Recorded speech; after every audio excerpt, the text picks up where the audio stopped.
दिन भर की बड़ी खबरों के विश्लेषण के कार्यक्रम सुनिए सच में आपका स्वागत है। मैं हूं मुकेश कुमार। तो दोस्तों, शुरू करते हैं आज का सुनिए सच खास खबरों पर नजर डालते हुए। हाथरस के बहाने विरोधियों को निशाना बना रही है योगी सरकार। सुप्रीम कोर्ट ने कहा, हाथरस मामला भयावह और हैरान करने वाला। मुंबई पुलिस के खिलाफ अभियान के लिए बने 80,000 फेक अकाउंट। जेडीयू 115 और बीजेपी 112 सीटों पर लड़ेगी चुनाव। मांझी को मिली 7 सीटें। मोदी के पोस्टर के साथ चिराग ने किया प्रचार तो बीजेपी जेडीयू नाराज। खास खबरों पर नजर डालने के बाद अब वक्त है बड़ी खबरों के विश्लेषण का। लेकिन उसके पहले आपसे एक निवेदन यह है कि हम सब जानते हैं कि गोदी मीडिया खबरों के साथ क्या कर रहा है, उसका एजेंडा क्या है, वो किसके लिए काम करता है और क्यों काम करता है। इसलिए ज़रूरी है कि स्वतंत्र पत्रकारिता का साथ दिया जाए, उसकी ताकत बना जाए। सत्य हिंद की सदस्यता योजना इसी दिशा में एक बड़ा कदम है। इसमें आर्थिक योगदान देकर आप स्वतंत्र पत्रकारिता को मजबूती प्रदान कर सकते हैं। इसके लिए इस वीडियो के साथ दिए गए डिस्क्रिप्शन में जाइए, उसमें एक लिंक है, उसको क्लिक कीजिए। क्लिक करने से उस सदस्यता योजना के बारे में ब्यौरा आपके सामने आ जाएगा और आप अपनी मनचाही सदस्यता उसमें से चुन सकते हैं। हमें उम्मीद है कि आप इस दिशा में कदम ज़रूर उठाएंगे, क्योंकि गोदी मीडिया से मुकाबला करना आज समय की मांग है, सच की मांग है। तो आइए अब सिलसिला शुरू करते हैं आज की बड़ी खबरों के विश्लेषण का। सबसे पहले लेते हैं आज की सबसे बड़ी खबर। उत्तर प्रदेश की योगी आदित्यनाथ सरकार हाथरस बलात्कार व हत्या मामले में दोषियों को सजा दिलाने के बजाय उन लोगों को निशाने पर ले रही है जिन्होंने इस मुद्दे को लेकर उसकी आलोचना की थी। इसके साथ ही वो अपने विरोधियों को भी इसी बहाने फंसाने की कोशिश में जुट गई है। ये ठीक वैसा ही हो रहा है जैसा सीएए विरोधी आंदोलन के समय उत्तर प्रदेश पुलिस ने प्रदर्शनकारियों पर राजद्रोह व यूएपीए के मामले दर्ज करके किया था। इससे समझा जा सकता है कि उत्तर प्रदेश की पुलिस ने हाथरस बलात्कार व हत्या मामले में 21 एफआईआर केवल 24 घंटे के अंदर दर्ज कराई हैं। इसमें कहा गया है कि इन लोगों ने सोशल मीडिया प्लेटफॉर्म का इस्तेमाल करके जातीय व सांप्रदायिक तनाव बढ़ाने और राज्य सरकार को बदनाम करने की कोशिश की है। इसके साथ ही राजद्रोह, आपराधिक साजिश रचने और वैमनस्य को बढ़ावा देने के आरोप भी लगाए गए हैं। पुलिस की ये कार्रवाई मुख्यमंत्री योगी आदित्यनाथ के उस बयान के एक दिन बाद ही हुई है जिसमें उन्होंने आरोप लगाया था कि कुछ लोग जातीय व सांप्रदायिक दंगे भड़काना चाहते हैं और उनकी सरकार के खिलाफ साजिश रच रहे हैं। उन्होंने ये भी कहा था कि ये वो लोग हैं जो राज्य में हो रहे विकास को बर्दाश्त नहीं कर पा रहे हैं। उत्तर प्रदेश पुलिस ने जो 21 एफआईआर दर्ज की हैं, उनमें से 6 हाथरस में ही दर्ज की गई हैं। इनमें से 4 चंदपा पुलिस थाने में दर्ज की गई हैं। एक एफआईआर सासनी और एक दूसरी हाथरस गेट पुलिस थाने पे दर्ज है। उत्तर प्रदेश पुलिस के अतिरिक्त महानिदेशक प्रशांत कुमार ने इंडियन एक्सप्रेस से कहा, हाथरस में अज्ञात अभियुक्तों के खिलाफ एफआईआर दर्ज कराई गई हैं। राज्य के दूसरे थानों में दर्ज एफआईआर में कई संदिग्धों के नाम हैं। उन्होंने इसके आगे कहा कि समाजवादी पार्टी और राष्ट्रीय लोक दल के कार्यकर्ताओं के खिलाफ भी एफआईआर दर्ज कराई गई हैं। उन्होंने किस तरह उस गांव में हाथापाई की और जबरन घुसने की कोशिश की, इसको लेकर कांग्रेस के कुछ कार्यकर्ताओं के खिलाफ भी एफआईआर दर्ज हैं, जिनमें से एक में एक वीडियो प्रसारित करने का आरोप है। इसके अलावा सासनी में दर्ज एफआईआर में भीम आर्मी के लोगों के खिलाफ मामला शामिल है। तो स्पष्ट है कि अब हाथरस के बहाने योगी सरकार अपने विरोधियों को निपटाने की एक और चाल चल रही है। बहुत ही अपनी जो छवि खराब हुई है इस दौरान हाथरस की वजह से, हाथरस, बलरामपुर, भदोही और एक के बाद एक उसके पहले भी जो घटनाएं हुई हैं, दलितों के साथ अत्याचार की, रेप की, गैंग रेप की, मर्डर की, उन सब की वजह से उत्तर प्रदेश की सरकार की छवि निश्चित रूप से खराब हो रही है। और इसमें दोष किसी और का नहीं, उत्तर प्रदेश सरकार का है, उत्तर प्रदेश पुलिस और प्रशासन का है। लेकिन ठीकरा कहीं और फोड़ना है, इसलिए एक साजिश का बहाना रचा गया है और उस साजिश के बहाने, उसकी आड़ में अब अपने विरोधियों पर निशाना साधा जा रहा है। तो जो योगी सरकार के काम करने का ढंग है वो यही है। वो लोकतांत्रिक ढंग से और कानून सम्मत ढंग से काम करने की आदी नहीं है। वो अपनी कमज़ोरियों को ठीक करने की आदी नहीं है। वो अपनी नाकामियों पर पर्दा डालने की हमेशा कोशिश करती रहती है। और एक दमनकारी उसका जो चेहरा है, जो ताकत के बल पर, कानून के दुरुपयोग के बल पर अपने विरोधियों को दबाने की कोशिश करती है। ये हमने नागरिकता संशोधन कानून के खिलाफ जो उत्तर प्रदेश में प्रदर्शन हुए थे उनके मामलों में बहुत बड़े पैमाने पर देखा कि किस तरह से निरपराध लोगों को जो अपने लोकतांत्रिक अधिकारों का इस्तेमाल कर रहे थे उनके खिलाफ इस तरह के कार्रवाई की गई, उनके खिलाफ दंडात्मक कार्रवाई की गई, कानून से भी कार्रवाई की गई, उन्हें जेल में ठूसा गया और पब्लिकली उनको बदनाम करने के लिए भी कोशिशें की गई। इस बार भी वही हो रहा है। जो लोग अपने लोकतांत्रिक अधिकारों का प्रयोग कर रहे थे, चाहे वो भीम आर्मी के लोग हों, चाहे समाजवादी पार्टी, राष्ट्रीय लोक दल के या कांग्रेस के, वो उनका लोकतांत्रिक अधिकार है, एक राजनीतिक जो उनकी गतिविधियां हैं उनका हिस्सा है और वो कर रहे थे। लेकिन सरकार को ये पसंद इसलिए नहीं आया क्योंकि इसकी वजह से उसकी पोल खुल गई। पूरे मीडिया में ये मामला अंतर्राष्ट्रीय स्तर पर छा गया और जाहिर है कि योगी सरकार की नाकामियां, नाकाबिलियत ये सब जाहिर हो गई और इसी वजह से खिसियाए हुए हैं योगी और उनकी सरकार और इस तरह से अपने विरोधियों पर निशाना साधने की कोशिश कर रहे हैं। और अब अगली खबर का रुख करते हैं। हाथरस गैंगरेप मामले को सुप्रीम कोर्ट ने एक भयावह और हैरान करने वाली घटना बताते हुए उत्तर प्रदेश सरकार से कहा है कि वो ये बताए कि वो किस प्रकार से गवाहों को सुरक्षित रख रही है। इसके लिए सुप्रीम कोर्ट ने सरकार से हलफनामा दायर करने को कहा है। इसके साथ ही सुनवाई को 1 हफ्ते के लिए स्थगित कर दिया गया है। वहीं राज्य सरकार ने कहा कि वो शीर्ष अदालत की निगरानी में इस मामले की सीबीआई जांच चाहती है। राज्य सरकार ने यह भी कहा कि कुछ लोग अपने स्वार्थों के कारण इस मामले की जांच में देरी करने की कोशिश कर रहे हैं। सुनवाई के दौरान शीर्ष अदालत ने कहा कि हाथरस का मामला भयावह और हैरान करने वाला है। राज्य सरकार ने कोर्ट में आधी रात को पीड़िता की अंत्येष्टि करने की वजह भी बताई। सरकार ने कहा कि उसके अनुसार खुफिया एजेंसियों के इनपुट थे कि इस मुद्दे को लेकर सुबह बड़े स्तर पर दंगा कराने की तैयारी की जा रही है। अगर सुबह तक इंतजार करते तो स्थिति अनियंत्रित हो सकती थी। राज्य सरकार ने कहा है कि उसने इसके लिए पीड़िता के परिजनों से अनुमति ली थी। कुछ दिन पहले ही योगी सरकार ने मामले की सीबीआई जांच कराने की सिफारिश की थी और किरकिरी से बचने के लिए हाथरस के एसपी, डीएसपी और कुछ पुलिस अफसरों को निलंबित कर दिया था। बता दें कि हाथरस गैंगरेप के मामले में प्रशासन की मनमानी को लेकर इलाहाबाद हाईकोर्ट ने भी सख्त रुख अपनाया है। हाईकोर्ट ने की लखनऊ बेंच ने पीड़िता के शव को देर रात को जलाने और मामले में अधिकारियों की ज्यादती पर स्वतः संज्ञान लिया है और उत्तर प्रदेश सरकार को नोटिस जारी किया है। तो 3-4 चीज़ें हैं इस सुप्रीम कोर्ट की जो आज सुनवाई है। एक तो ये है कि सुप्रीम कोर्ट को हैरानी हुई है और जाहिर है कि हैरानी इसलिए हुई है, कोई नई बात नहीं है रेप होना। दलितों के साथ रेप तो लगातार हो ही रहे हैं और उत्तर प्रदेश में तो बड़े पैमाने पर हो रहे हैं। हैरानी इस बात की है कि जिस तरह से उत्तर प्रदेश की सरकार ने, उत्तर प्रदेश की पुलिस ने और वहाँ के प्रशासन ने इस मामले को हैंडल किया, जिस तरह से गवाहों को डराने धमकाने की कोशिश की गई, परिजनों को डराया धमकाया गया, सबूत मिटाने की कोशिश की गई, पीड़िता की रात को की अंत्येष्टि आधी रात को 2 बजे करने की कोशिश की गई, तो ये हैरानी का सबब है। दूसरी बात यह है कि उत्तर प्रदेश सरकार ने जो 2-3 बातें कही हैं उनमें कितना बड़ा झूठ है और कितना बड़ा अपने को बचाने की का एक हथकंडा है, ये समझ लेने की ज़रूरत है। एक तो उसने कहा कि अगर रात को अंत्येष्टि न की जाती तो सुबह दंगा हो जाता।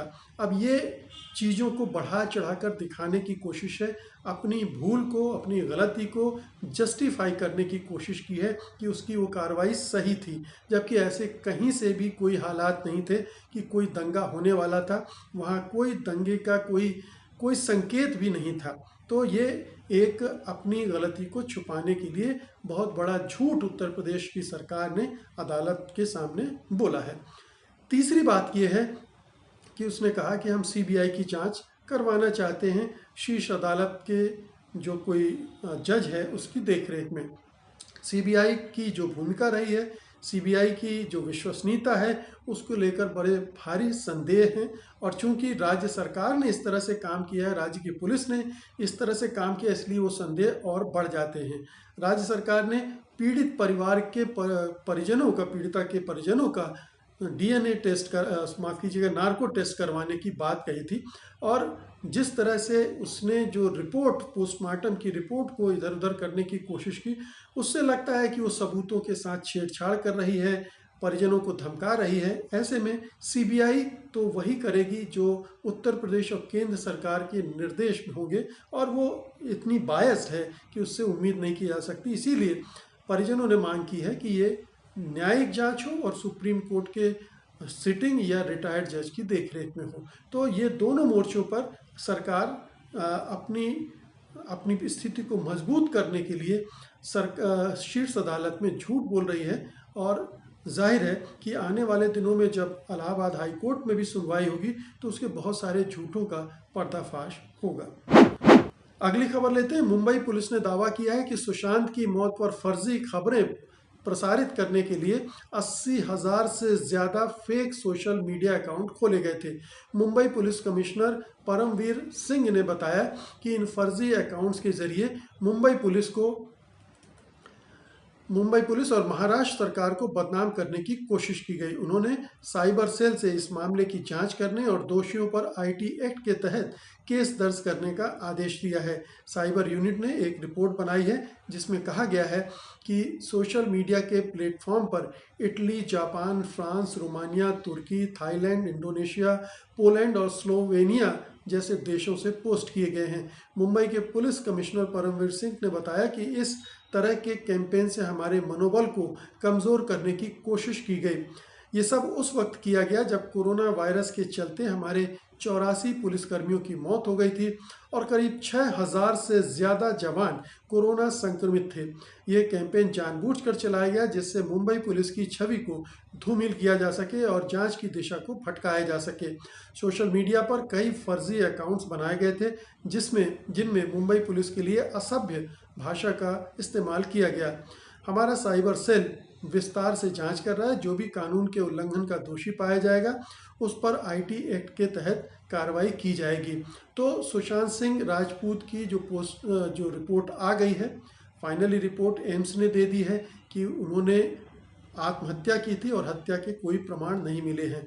इसके बाद मुंबई पुलिस के हौसले बढ़ गए हैं क्योंकि उससे जांच छीन कर केंद्र सरकार ने सीबीआई को दे दी थी और फिर उसके बाद हम जानते हैं कि इन्फोर्समेंट डायरेक्टरेट भी आ गया, एनसीबी आ गया, तो जांच को उससे छीन कर ले लिया गया था और उससे मुंबई पुलिस की बहुत किरकिरी हुई थी। आप तो जानते हैं कि कंगना रनावत जैसी ऐसे बहुत सारे लोग हैं जो मुंबई पुलिस पर अटैक करने पर आमादा हो गए थे। लेकिन अब चूंकि मुंबई पुलिस का स्टैंड सही साबित हो चुका है तो उस हौसले के साथ मुंबई पुलिस अब ये कह रही है कि उसको बदनाम करने की सुनियोजित साजिश रची गई थी और इसके लिए सोशल मीडिया का इस्तेमाल किया गया था। उसके लिए 80,000 अकाउंट्स देशों में और विदेशों में बनाए गए थे ताकि उसके ज़रिए उसके खिलाफ अभियान चलाया जा सके।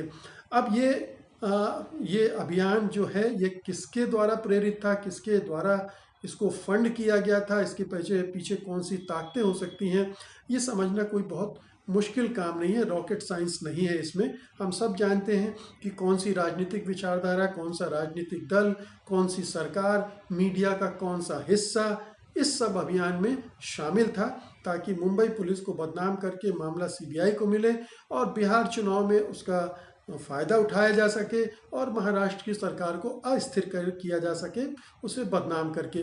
तो ये एक पूरा एजेंडा उस समय चल रहा था। अब महाराष्ट्र सरकार ने उस जांच को इस हद तक ले आई है कि 80,000 अकाउंट उसने आइडेंटिफाई कर लिए हैं। सवाल उठता है कि इनके खिलाफ किस तरह से वो कार्रवाई करेगी, क्योंकि ये बहुत संभव नहीं है और इसमें यह भी गुंजाइश है कि कुछ अनजाने या निरपराध लोग भी इसकी चपेट में आ जाएं। तो ये सोशल मीडिया पर इस तरह की चीज़ें को रोकने के लिए एक बड़े कानून की ज़रूरत है, संगठित प्रयास की ज़रूरत है और इन जो सोशल मीडिया प्लेटफॉर्म हैं उन पर दबाव बनाने की ज़रूरत है ताकि इस तरह से इस्तेमाल ना हो।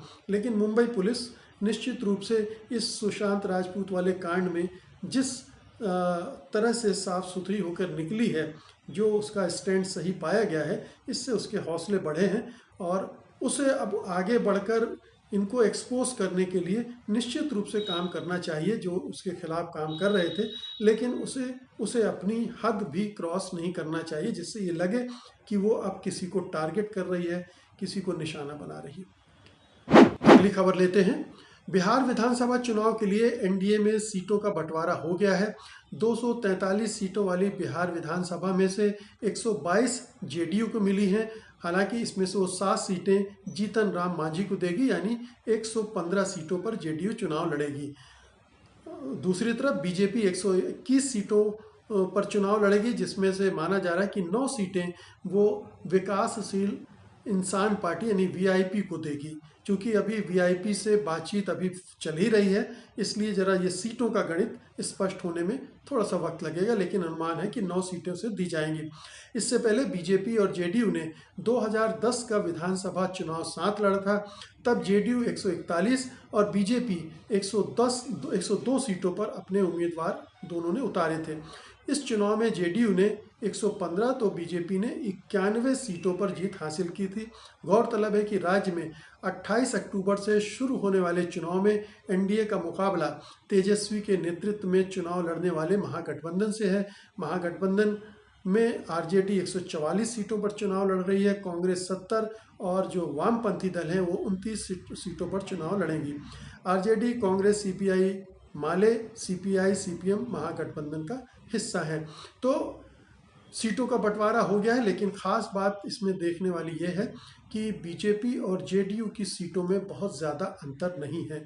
122 और 121 सीटों का जो अंतर है आप देख लें, दोनों लड़ रही हैं और वो अपने हिस्से से अपने दल को सीटें देंगी, मतलब वो उनके ही खाते में जाएंगी। तो स्पष्ट है कि जेडीयू का जो रुतबा है या जो जेडीयू का जो बार्गेनिंग पावर है इस बार कम हुआ है।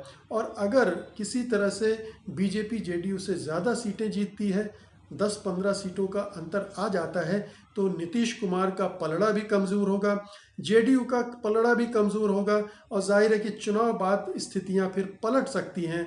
बीजेपी अपना स्टैंड बदल सकती है, वो ये कह सकती है कि नीतीश कुमार जी अब आप रेस्ट कीजिए, या आप गवर्नर होकर इधर इस प्रदेश में चले जाइए, या केंद्र सरकार में मंत्री बन जाइए, अब हमें बिहार को हम चलाएंगे। तो ये नौबत बहुत आसानी से आ सकती है। उस सूरत में बीजेपी जेडीयू को तोड़ने फोड़ने का काम भी कर सकती है और दूसरी जो छोटी मोटी पार्टियां दूसरी हैं उनको भी तोड़कर जोड़कर अपनी सरकार बनाने की कोशिश कर सकती है। तो कहने का मतलब ये है कि जेडीयू बहुत ही पतले रस्सी पर चलने का काम करेगी इस चुनाव में, और चूंकि एलजेपी उसको ज़बरदस्त नुकसान पहुंचाने की ठान चुकी है, हर जगह उसके खिलाफ कैंडिडेट खड़ा करेगी, उसके वोट काटेगी, तो उसको और भी नुकसान हो सकता है। नुकसान बीजेपी के द्वारा भी हो सकता है, क्योंकि बीजेपी नहीं चाहती है कि जेडीयू इस बार ज़्यादा सीटें जीते, तो जेडीयू को नुकसान वहाँ से भी होगा। हालांकि जेडीयू भी इसके जवाब में बीजेपी के खिलाफ भितरघात का काम करेगी। तो तीनों जो गठबंधन के प्रमुख दल थे, एलजेपी अभी तक तो है, लेकिन तीनों गठबंधन की ये जो घटक हैं एक दूसरे के खिलाफ काम करेंगे। उससे हो सकता है कि एनडीए की टोटल सीटें भी कम हो जाए। तो इसके दोनों पक्ष हैं कि जेडीयू कमज़ोर हो जाए, बीजेपी मजबूत हो जाए, या पूरा एनडीए ही कमज़ोर पड़ जाए। चुनाव के बाद एलजेपी भी बीजेपी के साथ आ सकता है, ये संकेत उसने साफ साफ दे दिए हैं। तो ये स्थिति है और इस चुनाव सीटों के बंटवारे से जेडीयू के लिए कोई बहुत सुखद तस्वीर चुनाव बाद की नहीं बन रही है। अंत में आखिरी खबर लेते हैं। अकेले दम पर चुनाव लड़ने का फैसला कर चुके एलजेपी प्रमुख चिराग पासवान ये साफ कर चुके हैं उनके बीजेपी के साथ कोई मतभेद नहीं है और वो जदयू विरोध के चलते गठबंधन से अलग होकर चुनाव लड़ रहे हैं। लेकिन कहा जा रहा है कि अब बीजेपी ने चिराग पासवान को कड़ा संदेश देते हुए साफ कहा है कि वो पीएम मोदी के नाम पर वोट नहीं मांग सकते हैं। बीजेपी सूत्रों के अनुसार लोजपा से साफ कह दिया गया है कि पार्टी के किसी बैनर, पोस्टर या भाषण में प्रधानमंत्री मोदी, अमित शाह या भाजपा का नाम नहीं लिया जाना चाहिए। भाजपा का कहना है कि दोनों पार्टियां बिहार में अलग अलग चुनाव लड़ रही हैं, ऐसे में उन्हें भाजपा नेताओं के नाम के इस्तेमाल की इजाज़त नहीं दी जा सकती। चिराग पासवान ने पहले कहा था कि वे पीएम मोदी और गृह मंत्री अमित शाह को अपना नेता मानते हैं, इसलिए उनके नाम पर वोट मांगेंगे। इसके बाद चिराग ने अपने ट्विटर अकाउंट पर एक तस्वीर भी शेयर की जिसमें वो प्रधानमंत्री मोदी के साथ नजर आ रहे हैं। खबर है कि जेडीयू ने इस पर भाजपा से स्थिति साफ करने के लिए कहा है। उसके बाद भाजपा ने लोजपा को चेताया है कि वो पार्टी नेताओं के नामों का इस्तेमाल न करे। तो गठबंधन में, एनडीए में अभी हालांकि ये साफ नहीं है कि एलजेपी को गठबंधन से बाहर किया जाएगा या नहीं किया जाएगा। जेडीयू उस पर दबाव बीजेपी पर बनाने की कोशिश कर रहा है और इस क्रम में ये तनाव बढ़ता जा रहा है, क्योंकि चिराग पासवान मोदी और शाह के मंत्र का जाप करते हुए चुनाव लड़ रहे हैं। वो बीजेपी की बी टीम की तरह दिख रहे हैं, जो जेडीयू को नुकसान पहुंचाने के लिए मैदान में खम टोक कर उतर आई है और जगह जगह जेडीयू के खिलाफ अपने उम्मीदवार उतारेगी। और जेडीयू इसीलिए उससे बुरी तरह खफा है और नहीं चाहता कि किसी भी तरह से चिराग पासवान जो एनडीए के जो एडवांटेज पॉइंट हैं उनका फ़ायदा उठाए। एडवांटेज पॉइंट यही है कि केंद्र में बीजेपी की सरकार है, केंद्र में जो प्रधानमंत्री नरेंद्र मोदी उनकी कुछ लोकप्रियता है, उसका फ़ायदा चिराग पासवान और उनकी पार्टी को क्यों मिले, उसे केवल उन एनडीए गठबंधन के उन साझेदारों को मिलना चाहिए जो साथ साथ चुनाव लड़ रहे हैं। तो ये एक वाजिब मांग भी है जेडीयू की, लेकिन चिराग पासवान शुरू से ही एक लाइन लिए हुए हैं कि वो प्रधानमंत्री नरेंद्र मोदी को अपना नेता मानते हैं। तो ये काफ़ी कुछ भ्रम की भी स्थिति पैदा कर दी है इसने। जब तक बीजेपी चूंकि एनडीए का नेतृत्व कर रही है, एक ठोस निर्णय एलजेपी के बारे में सार्वजनिक तौर पर नहीं लेती है, उसे एनडीए से बाहर नहीं करती है, तब तक ये भ्रम बना रहेगा और ये भ्रम मतदाताओं में भी बना रहेगा। और चिराग पासवान इस भ्रम को बनाए रखना चाहते हैं, इसलिए वो लगातार ऐसी चीज़ें करेंगे ताकि लोग यही समझें, मतदाता यही समझें कि एलजेपी तो बीजेपी के साथ है, मोदी और शाह के साथ है। इसलिए जो मोदी और शाह को वोट देने वाले मतदाता हैं, बीजेपी को वोट देने वाले मतदाता हैं, वो जेडीयू की बजाय एलजेपी की तरफ जाएं। तो ये पूरा खेल बिहार के चुनाव में बड़ा दिलचस्प हो गया है और क्या इसका असर पड़ता है, क्या आउटकम पर असर पड़ता है, नतीजों पर, ये बड़ा देखना दिलचस्प होगा। तो दोस्तों, ये थी आज की खास खबरें। उम्मीद है कि आपने आज का ये अंक पसंद किया होगा और आप इस वीडियो को लाइक करेंगे, शेयर करेंगे। और जिन दोस्तों ने अभी तक sathhindi.com को सब्सक्राइब नहीं किया है, उसके यूट्यूब चैनल को सब्सक्राइब नहीं किया है, फेसबुक पेज को फॉलो नहीं कर रहे हैं, वो ऐसा तुरंत करेंगे, हम ये उम्मीद करते हैं। अब मुझे अनुमति दीजिए, कल मैं फिर हाजिर होऊंगा कल की बड़ी खबरों के साथ, उनके विश्लेषण के लिए। उम्मीद है कि आप भी हमारे साथ होंगे। तब तक के लिए नमस्कार।